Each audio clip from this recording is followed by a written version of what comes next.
Hi, my name is Indicadora, and today, along with my partner Santiago Ruiz, you are environmental engineering students.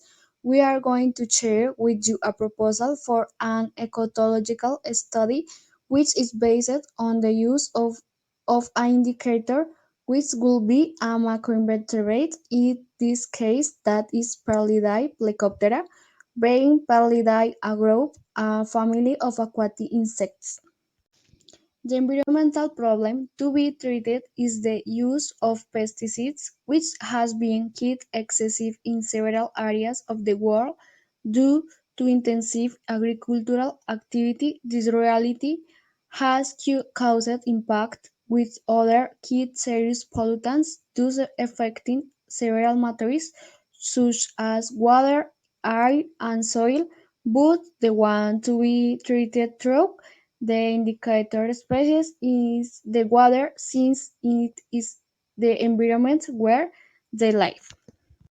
The affected matrix is the lotic environments that are the rivers or streams are those ecosystems that are being affected by the entry of these pollutants, in this case by pesticides. In this case, you can recognize that what is the fate of these pollutants once they reach this type of environment. It is evaluated if they are bicumulable pollutants, if they have a low polarity, if they are present in the substrates and in the soil. If they have a high polarity, they will be present in the substrates, and if they have a high polarity, they will be in the water. Like a whisk, what affects these contaminants will have at the species level, if they will generate mortalities, and also if these effects at the species and population level can have been repercussions at the community level, as in this case we are working with aquatic insects because they will have effects on these macroinvertebrates. The objective of this proposal is to recognize the sensitivity of Perlidae plecoptera exposed to this type of pollutants if these indicators are effective. This species belongs to the plecoptera family. They are insects with incomplete metamorphosis. They go through only three stages of development: egg, nymphs, adult. Before transforming into adults, mature nymphs crawl out of the water on the rocks, and lungs or any other substrate. In some cases, nymphs climb several meters up trees. It is common to observe Plecoptera exclusively attached mainly to rocks in rivers and general. The passage from nymphs to adult happens in the morning. An important characteristic that Plecoptera possess in their response to change in the environment, since their sensitivity generally makes them indicators of excellent water quality. This situation leads to their incorporation in biological indices of surface water quality. In most indices, Plecoptera are among the organisms most sensitive to negative impacts on the environment. Thanks to this monitoring of this species can be done to know if the water source is contaminated or not.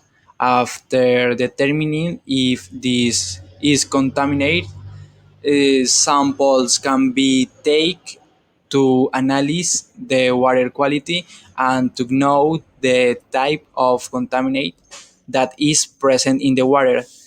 This species can also be used to determine the dose response and to know the ED50 that the species can withstand in the water. The methodology to carry out this proposal, we will use a multi-compartment system that will be very easy to boil. It is cheap and ecological. The materials will be plastic bottles of approximately 50 milliliters. This we can have in our house. As it can be observed in the image, they are interconnected, where in the first bottle a low concentration dose will be used.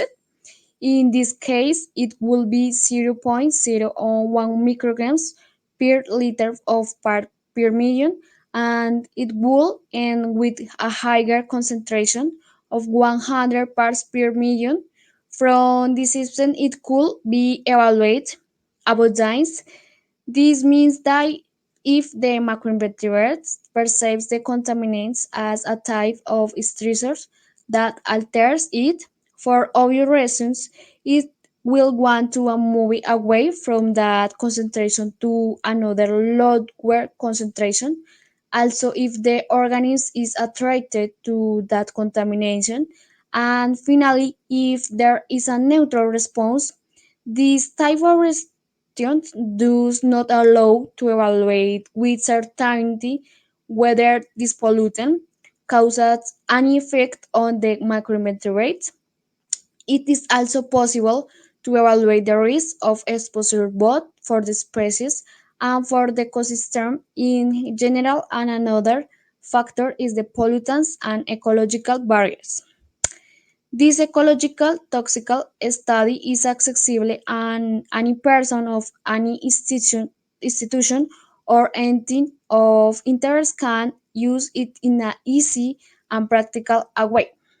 Thank you for your attention and we hope you like it.